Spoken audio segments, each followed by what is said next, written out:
हम देख रहे हैं विश्व का भूगोल से संबंधित नोट्स। जिब्राल्टर जल संधि को भूमध्य सागर की कुंजी कहा जाता है। कौन सी जल संधि को? जिब्राल्टर जल संधि को। डेविस जल संधि विश्व की सबसे चौड़ी जल संधि है। जेट स्ट्रीम क्षोभ मंडल में प्रवाहित होती है। कौन से क्षेत्र में प्रवाहित होती है? जेट स्ट्रीम क्षोभ मंडल में। नागरिक उड्डयन की दृष्टि से समताप मंडल उत्तम मानी जाती है। नागरिक उड्डयन की दृष्टि से समताप मंडल उत्तम मानी जाती है। क्षोभ मंडल मानव जीवन के लिए सर्वाधिक महत्वपूर्ण है। मानव उपयोग के लिए क्षोभ मंडल सर्वाधिक महत्वपूर्ण है और नागरिक उड्डयन के लिए समताप मंडल। अलास्का की खाड़ी प्रशांत महासागर में स्थित है। डायमैंटिएना गर्त हिंद महासागर का सर्वाधिक गहरा गर्त है। मेडागास्कर द्वीप हिंद महासागर का सबसे बड़ा द्वीप है।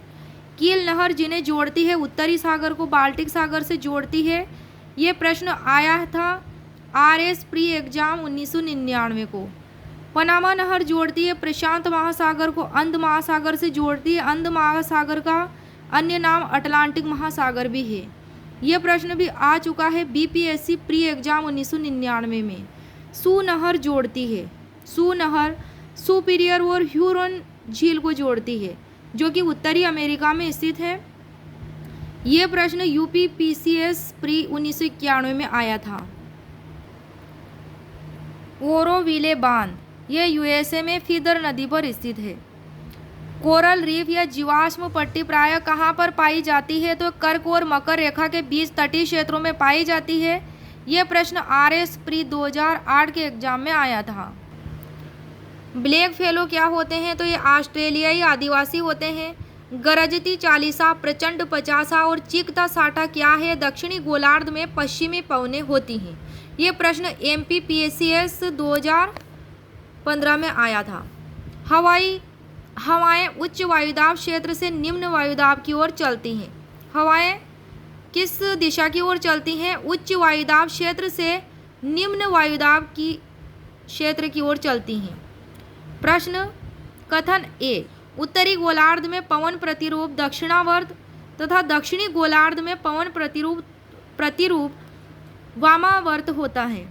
कारण आर, उत्तरी और दक्षिणी गोलार्धों में पवन प्रतिरूपों की दिशाओं का निर्धारण कोरियोलिस प्रभाव से होता है। तो इसमें ए और आर, कथन ए कारण आर दोनों सही है। ए का आर सही स्पष्टीकरण है। व्याख्या इससे संबंधित धरातल पर प्रवाहित हवाओं की दिशा वायुदाब तथा पृथ्वी की घूर्णन गति द्वारा निर्धारित होती है। किसके द्वारा निर्धारित होती है? वायुदाब और पृथ्वी की घूर्णन गति द्वारा। क्या प्रवाहित होती है? धरातल पर प्रवाहित हवाओं की दिशा पृथ्वी की अक्षीय गति से उत्पन्न विक्षेपक बल के कारण हवाओं की दिशा में विक्षेप हो जाता है। किसके कारण? पृथ्वी की अक्षीय गति से उत्पन्न विक्षेप बल के कारण हवाओं की दिशा में विक्षेप उत्पन्न हो जाता है। इस बल की खोज जीजी कोरियोलिस बल के द्वारा की गई थी। फेरल के अनुसार हवाएं उत्तरी गोलार्ध में दाहिनी ओर और दक्षिणी गोलार्ध में बाईं ओर जाती हैं, प्रवाहित होती हैं। यह प्रश्न पूछा गया था IAS प्री 2005 में। ब्रिक फील्डर क्या होती है? ब्रिक फील्डर ऑस्ट्रेलिया के विक्टोरिया रेगिस्तान में चलने वाली गर्म, शुष्क और धूल भरी हवाएं होती है। कहाँ चलती है ब्रिक फील्डर? या ऑस्ट्रेलिया में चलती है। गर्म हवाएं होती है, शुष्क और धूल भरी होती हैं। व्यापारिक पवनें उपोष्ण उच्च वायुदाब कटिबंधों से विषुवतीय निम्न वायुदाब की ओर दोनों गोलार्धों में निरंतर बहने वाली पवनें होती है। ध्रुवीय पवनें ध्रुवीय उच्च वायुदाब से उपध्रुवीय निम्न वायुदाब की ओर चलने वाली बहने वाली पवनें ध्रुवीय पवनें कही जाती हैं। विश्व के किस समुद्री क्षेत्र में लंबी चालीसा पवनें प्रवाहित होती हैं? हिंद महासागर में। यह प्रश्न आया था RS 1993 में, RS प्री के एग्जाम में। प्रश्न है तूफानी चालीसा रोरिंग फोर्टीज के बारे में निम्नलिखित पर विचार कीजिए। पहला कथन है उत्तरी और दक्षिणी गोलार्ध में निर्बाध बहती हैं।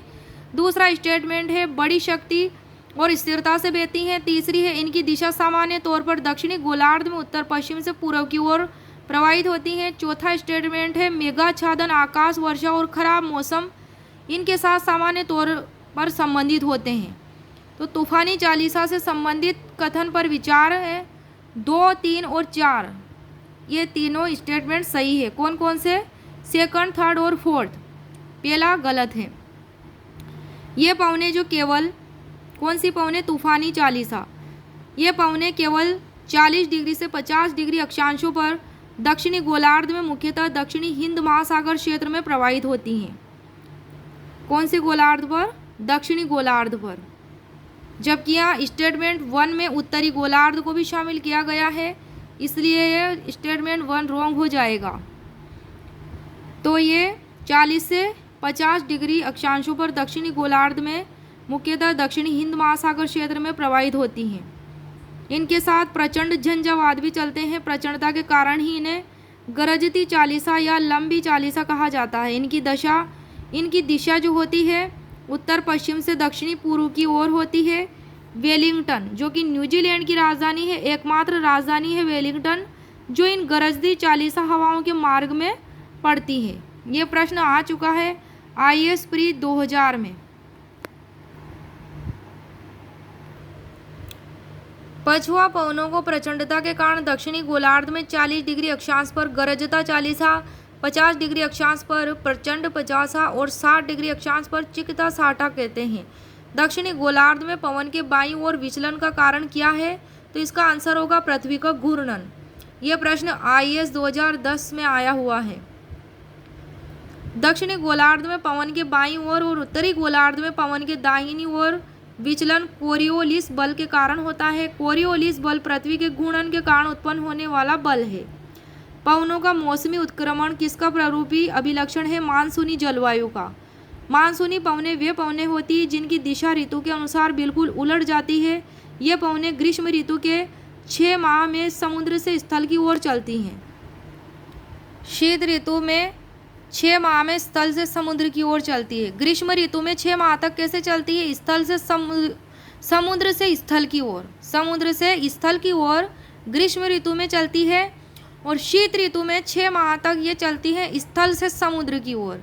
यह प्रश्न आया हुआ है IAS प्री 2014 में।